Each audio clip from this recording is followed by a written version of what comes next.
So when you hear the expression, God, I wonder what these streets would say if they could talk, Sarasota Street Talk is making the streets talk, and we're recording what they're saying. So that, to me, that is what Sarasota Street Talk is all about.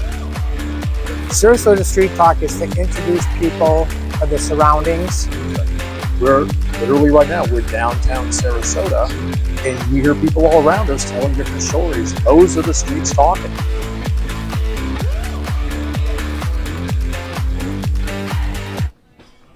Hey, Scotty, how are you doing today? Good morning, Mark. Good morning to you. Is it morning? Yeah, it's still morning. Yeah, about quarter after 11 here on a beautiful Saturday. January 20th. About 100% sunshine, a little chill, but not bad. About 22 degrees out in the air right now. But no, it's about 50-ish, 55-ish, I think. Yeah. Whatever AccuWeather says. My name is Mark Klecka. I am a realtor at Caldwell Banker here downtown. My partner in crime here is Scott Maloff, mortgage broker, Summit Lending Solutions. Yep, and we love doing this Sarasota Street Talk podcast. We do it every weekend, the third weekend, or the third Saturday, rather, of the month. We're here at the Bazaar at Apricot and Lime. Probably our favorite place to come, for obvious reasons. From one you're gonna find out here shortly. And then the other, go ahead. Yeah, first, second, and fourth Saturdays we're at the farmers market out in front of Gator Club and Parker's Books. Absolutely, right there in Lemon and Maine, right there on the streets. Yeah, and it's always a good time. We talk to people walking by, meet visitors, residents. No matter. It's all about if the streets of Sarasota could talk, what would they say? That's right there, right up there. It's got to be true because it's right up behind us, and it just that is Sarasota. The people walking around the farmers market. Yeah. You can never tell what. Everyone's got a story, and that's exactly why Sarasota Street Talk is here. And what we do. Third Saturday, we're at the Bazaar at Apricot and Lime for the Limelight pop-up. Yep. Here in the courtyard. Yep. And absolutely, we have a very special guest here with us today. There's a bit of a backstory here. So, we also had our first inaugural talent show here at the Bazaar last year.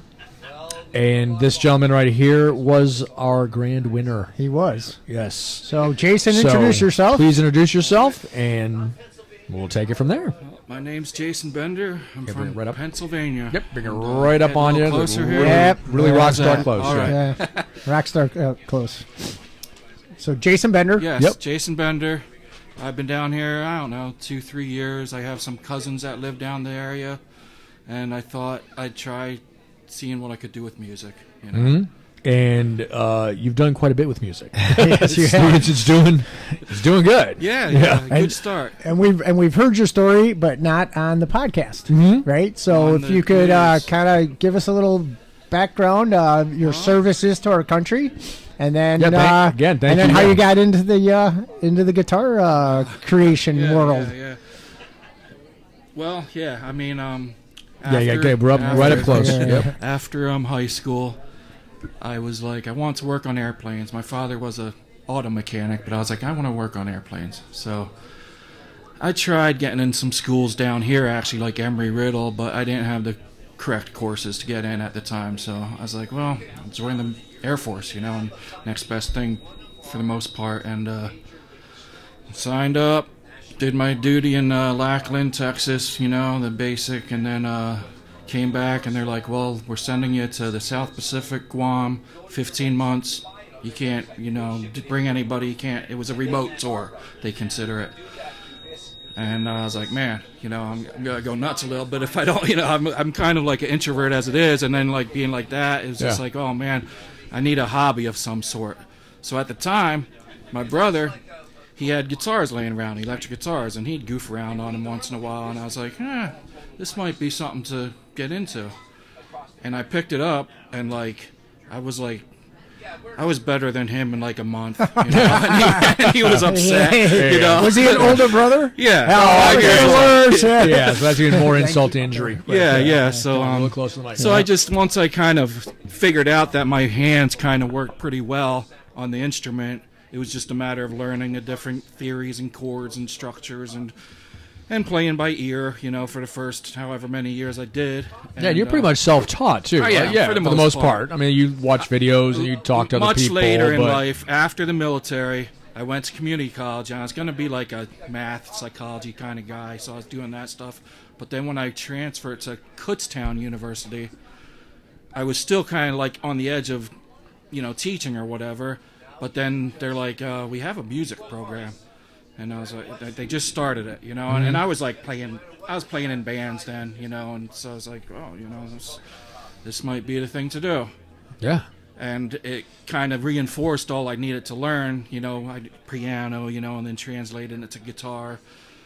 And learning all the classical theory and all the different periods, you know, the jazzes and the rock and blues and all the, you know, the history of it. Right. So that really helped my foundation. And then on top of that, I got a job at Martin Guitar after that. Yeah, and you were stringing guitars, right? Exactly. Where I final inspection, it's called, where you kind of like you string them up, you check the relief, you check for any buzzes, you adjust the truss rod a little bit, maybe file the nut a little bit, you know, maybe take the saddle down a little bit, put them in a case, let them sit for like a week to acclimate, bring them back out, double check them, and then they go on the trucks, you know. And, wow, there's a lot more involved with that than I actually thought. Yeah. So I did that for many years, and that was great because then I was around all different styles. You know, you had the old Grateful Dead people. You know, you had the younger people playing John Mayer or something. You know, and then the in between, like me, the '90s kind of people. You know. Yeah. And that helped. I mean, I'd have 20 guitars going through my hand a day each day, where I got to, you know, do a little noodling. You know. Yeah. So. Yeah, and I remember when I first saw you is out on St. Armand's because that's a great place to go and see live music I out there. kind of remember that day because you took a picture. I think. I took a picture and I posted up the group. I love Downtown Sarasota. It's a group, not a page. Please join. And because that is a great place to go to find people. Will be like on those I've seen people out there. Roundabouts, right there, foot traffic, you know. And so then when you're part of the group, the ILDS group. So when we had the talent show last year. I was so happy, and you went and joined. Yeah, and he joined and swept it. And just swept Jason it. was unapologetically. I was playing so nervous too. Like I did really better the other night inside here for Kim, and she was really loving it. You know? So and he's going to be on Friday. You're going to be here, right? Not as a contestant, but kind of opening the show. Up the ceremony. He's going to be, yes. Yep. Friday before the show, before the talent show Friday, that we're gonna. And I think it's a great idea to go ahead and have. And he's going to come. The past winner's going to come and jam a little bit. That's gonna be fun. Yeah, that'll be a lot of fun. Also, just sipping on my 85 drips coffee here. Oh, there you go. Which was so good. Yeah. So she's like, "Yeah, do you want like 1 or 2 shots of espresso?" I'm like, You put as many cups of espresso as legally possible, allowed in the state of Florida. I will take as many as you can do. Oh boy! So I Jason, think Jason has his guitar with him. I do. Yeah, I think we're going to get a some treat. Of the things that I do, kind of, because like I'll take a song, but then I'll be like, take the skeleton of it and be like, okay, how can I personalize this? Right. So yeah, please. I've done that for a few tunes. Okay. We're gonna shut our yaps and please sit back, go to it. Let it rip. So like, one of the tunes I do down at Bayfront. I mean, I'm not plugged in. You should be able to hear it, I guess. Oh no, we'll hear you.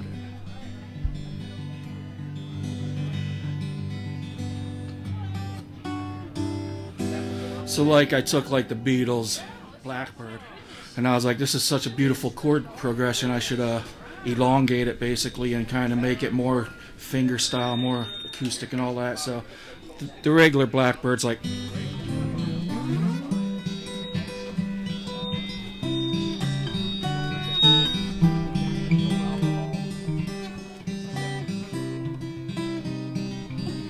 One of my faves. Oh, you be both. One of my favorite songs.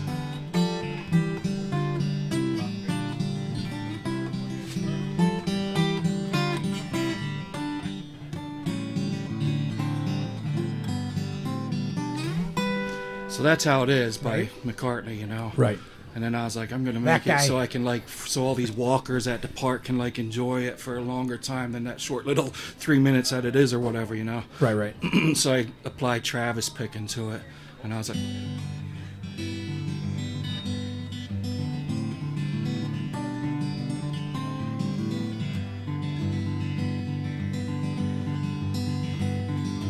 Oh, I like that. Something better, yeah. Very cool. My hands are cold. Yeah.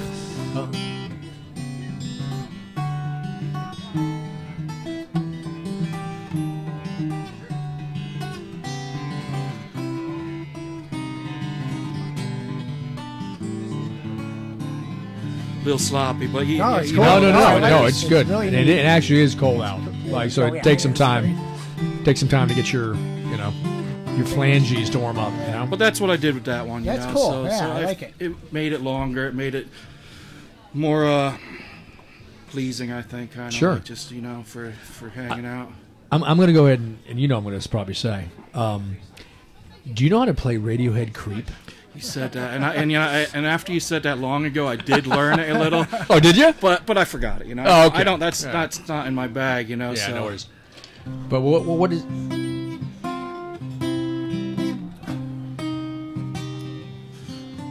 I forget where it goes. No, but I'm hearing it though. Yeah. No, it's tough, man. All these songs going through your head. You have to remember everything. Mm-hmm. What's probably the most recent song that you've learned so far? Most recent. Well, okay, I made one up not long ago. Oh, you did? I do a lot of writing. I Let's hear that. 50-50. Yeah. Let's hear your own.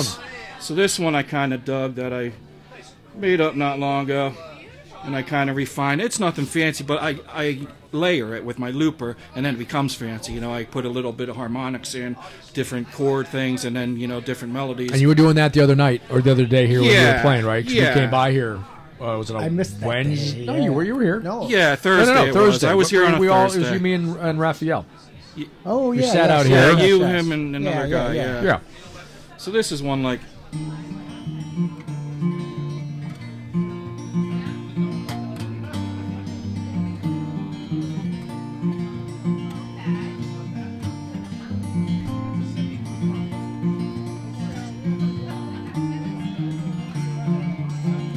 So that's like the basics of it. And then imagining a looping going on too at the same time with a couple different tracks of looping, right? Yeah, No, unto itself, that was nice. Just and then I build it because then like there's a bare bone. I don't know if you ever heard of that Davidas. You heard of Davidas, not? The guy from the Ukraine. Well, I forget. He's from another country, and he got pretty YouTube famous over at St. Armand's a couple years ago. And he did the same thing, but he's an electric player, and he just shreds. Sure. But little clips, of the song, and then just kind of sees where he can take it, so to speak. And now, do you find that you get pretty good response over there at St. Armand's? Yeah. And you do that quite a bit, or no? I don't. You don't anymore. No. Do you? No. Yeah. I don't know. It depends. Some days, you make $20-30 an hour. Other days, you make $5 an hour. So it's like, I rather, now that I'm kind of starting to meet a few different people, be like, well, some regular gigs. Can I, play here? And the guy over at St. Armand's Lobster Craft, he was Captain, the first. What's his name? I forgot his name. The manager of it is called. His name's Scott. Okay. I met him out shelling after a storm one time, and he's like, "What do you do?" And I was like, "Well, I sell T-shirts on Amazon. That is like part of my main gig, selling T-shirts on Amazon." And I was like, "I play music too, He gave me a chance. He's like, "Oh, really?" He's like, "Well, stop by the place sometime. We'll give you a lobster roll or something, So I was getting like 2 free lobster rolls a week. $50 each time and a lobster roll twice a week. I'll do that. So I was like in heaven for probably I don't know 2-3 at least 3 months. Yeah, I've had those lobster rolls, and then it kind man. of slowed down, seasonal thing, Right. and then he ended up managing a different place.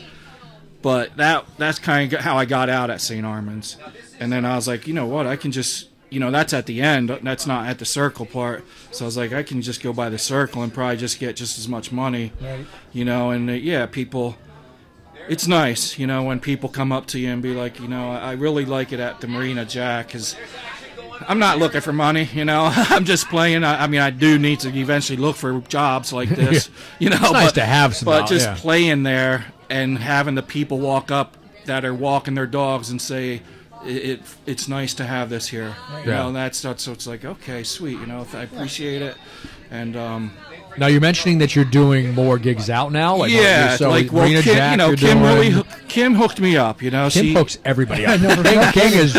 Kim knows everybody in this town. Knows everybody and just does so much for this. She gave me 3 gigs here, so I play here again next week on Thursday. Okay.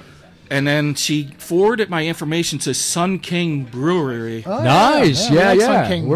Are you playing there? I am. She booked me right away too, and it's like, and she's asked me if I have other dates, and I'm like, man, this person hasn't even heard me yet. When are you going to be at Sun King? The 2nd and the 9th, both Fridays. All right, we'll try to come and support you. Yeah, that'd be awesome. What time? 5:30 to 8:30. 5:30. Sun King Brewery. Friday night. They're Friday nights, you know, on the 2nd and the 9th. Maybe try Mandeville. Possibly Mandeville Beer Garden. Tons of places. There's tons and tons. What's that? He would do great. You would do. God. See, what I feel he does really good. Well, he does. Put it in my calendar. Everything. Put it in my calendar. But it's like that background. Like it's cool music to listen to in the background while you have a conversation with your friends and family eating. To have it in the background, it's not disturbing. It's just pleasant. You know. I like just making stuff up. That's what we do on the show. Yeah, this whole show is improv. That's this entire show is made up. Improv's the best, except for when it crashes and burns. You win some, you lose some. Going to some.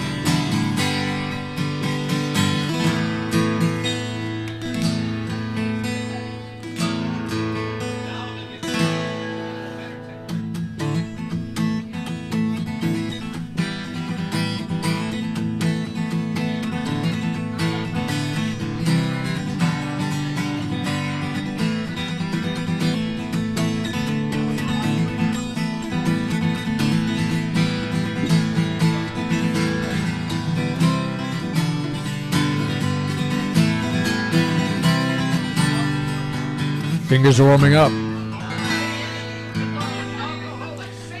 That's fantastic. Very good. Very good. Yeah, it's fun. It's fun to be able to create it, obviously, and then have a good response. And that was totally on the fly right there. That was just... Yeah. I mean, I had a couple of little ideas but I change it every time. It's like jazz, you know. God. Yeah, one day I'll make the plunge, learn how to play guitar again. I did it for 2 years back when I was like 9 or 10. And I was like, this sucks, Dad. I don't want to do this anymore. And then little did I know, that was the career. The coolest thing ever that I've done. The one thing I did was I went full bore into it. You know, being in the military, I'd work my 110%. Shift. I'd play my guitar at least 8 hours a day. You know, if not 12. You know, when I wasn't working, I was at home. Sure.